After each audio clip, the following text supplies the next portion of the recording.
जो इंपॉर्टेंट सवाल बन सकता है वो है रेसोनेंट फ्रीक्वेंसी से, ठीक है। Resonating frequency is equal to 2 pi under root L by C, यही होता है ना, इतना मुझे याद है, बता देना। बस इतना करना। Doppler effect, open closer motor, last मुझे लग रहा है इंजन का पता है ना, हीट इंजन। हीट इंजन एक ही फॉर्मूला होता है, एफिशिएंसी होती है तुम्हारी 1/T2/T1। ठीक है, लॉजिक गेट की रिवीजन किए बगैर नहीं जाना, क्योंकि यहाँ से क्वेश्चन बनने वाला है गारंटेड।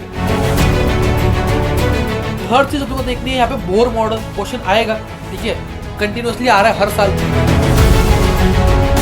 रेडियो एक्टिविटी क्वेश्चन बनना ही बनना है, ठीक है, हाफ लाइफ के ऊपर या डायरेक्टली।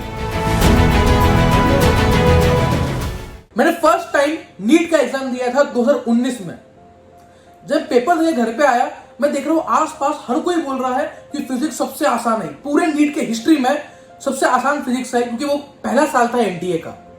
जब से एनटीए आई है 2019 से, हर बार जो है पेपर इजी होते गया है फिजिक्स का। लेकिन जब मैं घर पे आया, मुझे तो आसान नहीं लग रहा था पेपर, ठीक है, मेरे को तो था कि मॉडरेट पेपर है, थोड़ा डिफिकल्ट साइड ही है, मेरे से तो 10-12 सवाल बने बस, ठीक है। और बाकी लोग तो कह रहे हैं कि हमारा 180 आ रहा है, मैं करता है लोग फेक रहे, ठीक है। जब रिजल्ट आया तब तो देखा लाइन लग गई 180 की, कट ऑफ स्काई रॉकेट हो चुके हैं, ठीक है। और तब मुझे रियलाइज हुआ कि गलती कहीं ना कहीं मेरी ही है, ठीक है। एक्सेप्टेंस सबसे पहला की है तुम्हारे ड्रॉप ईयर को अच्छे डायरेक्शन में लेके आने के लिए, ठीक है। जो गलतियां की उनको एक्सेप्ट किया, और उन गलतियों पे, वो गलतियां मेरे को समझ में आ गई उसी दिन जब मेरे को पता लगा कि 64 मार्क्स मेरे आए हैं नीट के अंदर फिजिक्स के अंदर। तब मेरे को रियलाइज हो चुका था उसी दिन पेपर के कि आई हैव मेड ब्लंडर्स, और मैंने पढ़ाई सही से नहीं की है। वहां से मैंने इंप्रूव करना स्टार्ट किया, टारगेट लेके चला कि 180 ऑन 180 लेके आऊंगा। और लास्ट तक पहुंचते मुझसे ड्रॉप ईयर में 3 ऐसे कॉन्जिक्यूटिव मॉक टेस्ट थे जिनमें मेरे 180 आए। फाइनली नीट में एक्सपेक्ट था कि 180 आएंगे, बट नीट 2020 के एग्जाम में मेरा 165 स्कोर फिजिक्स में, और ओवरऑल 680 मार्क्स बने, जो मेरे लिए मोर देन सफिशिएंट था, ठीक है। इतना लालची भी नहीं हूं मैं। अब मैंने क्या किया, सबसे पहले घर पे आया, अपनी गलती एनालाइज की और फिजिक्स का इन डेप्थ एनालिसिस कर लिया, ठीक है। क्या आता है, कहां से आता है, कितना आता है, क्या पैटर्न रहा एनटीए का, कैसे रहा। तो मैंने अपने दिमाग में पूरा सॉलिड प्रूफ प्लान रेडी कर लिया। और अगर आप नीट 2024 का एग्जाम देने वाले हो, ड्रॉपर और फ्रेशर जो भी हो, इस वीडियो में मैं आपको पूरा 23 का इन डेप्थ एनालिसिस, ये कैसे आप 160 ऑन 160 170 स्कोर सकते हो आउट ऑफ 180, सब बताऊंगा, ठीक है। तो पहली चीज फिजिक्स इन डेप्थ एनालिसिस। अगर वीडियो अच्छी लगती है ना यार, तो लाइक कर देना, चैनल को सब्सक्राइब कर लेना, क्योंकि पूरे साल भर मैं आपके साथ लगने वाला हूं, और ये चैनल आपके लिए एक नेक्स्ट लेवल जो है प्रिपरेटरी टूल साबित होने वाला है। टेलीग्राम ग्रुप ज्वाइन कर लेना, Atharva Agrawal officially PDF form मिल रही होगी, और इतना जबरदस्त कंटेंट आने वाला होगा फ्री ऑफ कॉस्ट, ठीक है। नोट्स, पेपर सब कुछ में मिल रहा होगा वहीं पे, ठीक है। तो डायरेक्ट थ्योरेटिकल क्वेश्चन पहले हम बेसिक देखते हैं। जो थ्योरेटिकल क्वेश्चन थे इस बार थोड़ा ज्यादा थे, ठीक है। 14 एमसीक्यूज थे, इसका क्या तरीका है बताऊंगा। सिंगल फॉर्मूला या सिंपल सवाल ये लगभग तुम्हारे 30 के आसपास थे, और कुछ लॉन्ग क्वेश्चन जिनको तुम कहते हो थोड़ा सा यार लेंथी क्वेश्चन बन गए, वो तुम्हारे 5-6 के आसपास थे। ये थोड़ा सा कंपेरेटिव होता है, लेकिन मैं तुम्हें अप्रोक्सीमेट आइडिया दे रहा हूं, ठीक है। इसके बाद अराउंड 40 एमसीक्यू डायरेक्टली या इनडायरेक्टली तुम्हारे पीवाईक्यू से थे, बहुत रिपीट, ठीक है। मैं तुम्हें एग्जैक्टली, मुझे ईयर भी याद है कि ये पीवाईक्यू में इस साल में है, ये सवाल पीवाईक्यू में इस साल में है, और ये सब करके दूंगा, ठीक है। भरोसा रखो, तुम्हारे साथ हूं हमेशा, तुम्हें पूरा एनालिसिस हर एक चीज मैं ही करके दूंगा, ठीक है। अब डिफिकल्टी लेवल की बात करते हैं सबसे पहले, ठीक है। अब देखो 160 कैसे स्कोर हो सकता है। मैंने समझा कि भाई फिजिक्स पेपर फोड़ना इतनी बड़ी बात तो है नहीं, ठीक है। ये तुम्हारा पेपर फिजिक्स का है, इसको फोड़ना इतनी बड़ी बात तो है नहीं। मैंने सोचा कि यार मैं क्यों नहीं फोड़ पाया, क्योंकि मैंने बहुत हॉश पॉश कर दिया ना, फॉर्मूला याद है ना, कंसेप्ट ऊपर से याद है, कुछ चीजें ही क्लियर नहीं है, ठीक है। That was my biggest mistake, ठीक है।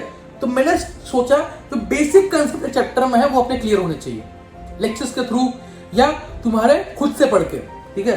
तो जो सेक्शन ए था उसके अंदर 27 से 28 सवाल एकदम बेसिक थे, वन लाइनर थे, डायरेक्टली थ्योरी थी, या एकदम बेसिक, जैसे कि फॉर एग्जांपल कैरनोट इंजन वाला क्वेश्चन मैंने कल प्रेडिक्ट भी किया था, ठीक है। तो इसमें क्या मैंने बोला था डायरेक्टली -T2/T1 ये फॉर्मूला होता है।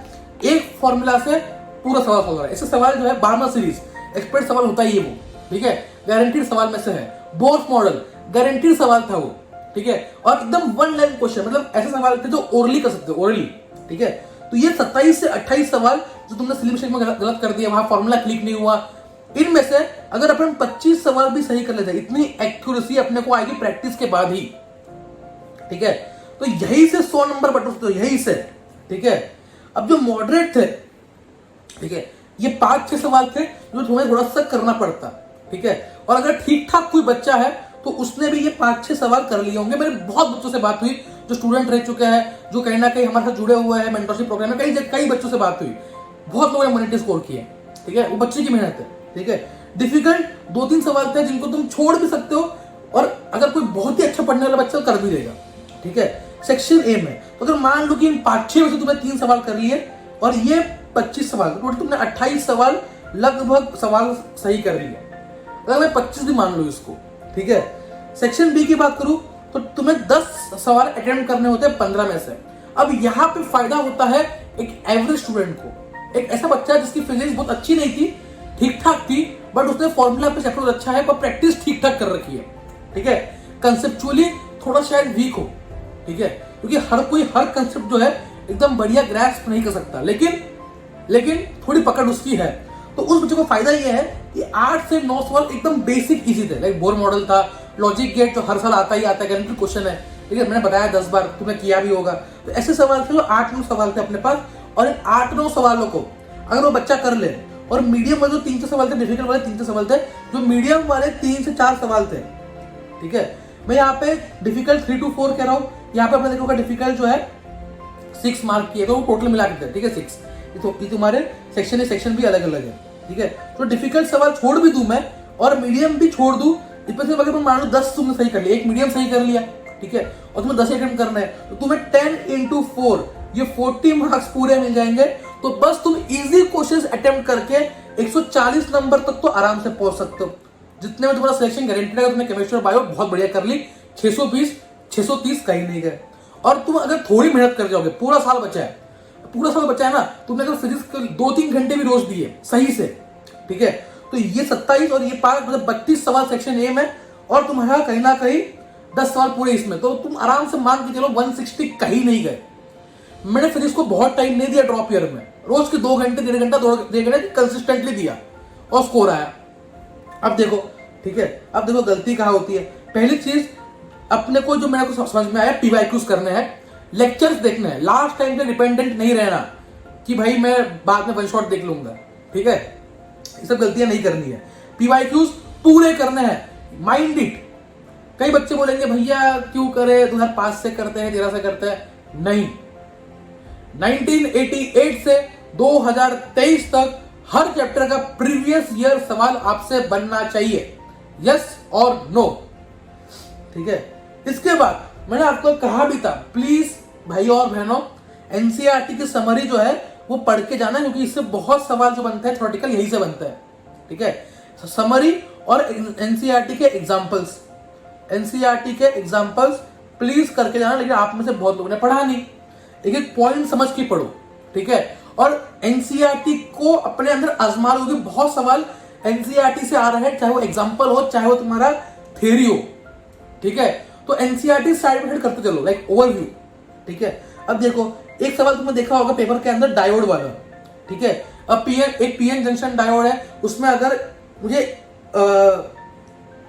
एसी निकालना है और डीसी करना है तो क्या लगेगा, तो यहाँ पर लाइन है एनसीईआरटी में, diodes can be used for rectifying N AC voltage, restricting the AC voltage to one direction with the help of a capacitor or a suitable filter, a DC voltage can be obtained। और ये directly जो था ये theoretical question बन के NEET के अंदर आया, ठीक है।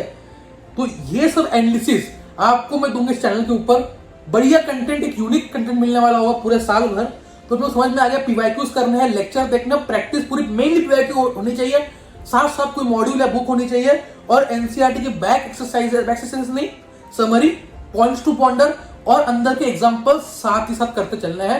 ये इस वीडियो का सार था, और मैंने तुम्हें प्रूफ दे दिया है क्यों कह रहा हूं मैं। और ऐसे बहुत बढ़िया बढ़िया वीडियो आगे फ्यूचर में लाने वाला हूं आप सबके लिए। ठीक है, आपने प्यार दिया है तो आपको सपोर्ट करूंगा। ठीक है, आपने इतनी ग्रोथ दी है तो आपको सपोर्ट करूंगा, क्योंकि मुझे पता है कि बहुत बच्चे ऐसे जिनको गाइडेंस नहीं मिलती। ठीक है, बहुत बच्चे होते हैं, तो हर एक को जितना मेरे एंड से हो पाए, चाहे वो मोटिवेशन के तौर पे हो, गाइडेंस के तौर पे हो, चाहे वो कुछ पढ़ाना हो, मैं अपने एंड से करूंगा। ठीक है, चलो मिलते हैं नेक्स्ट वीडियो में, तब तक के लिए all the best. Telegram group join कर लो यार, अथर्व अग्रवाल ऑफिशियल। ठीक है, चैनल का लिंक मैंने दे रखा है टेलीग्राम के डिस्क्रिप्शन बॉक्स के अंदर, चैनल को सब्सक्राइब कर लेना। All the best and bye bye.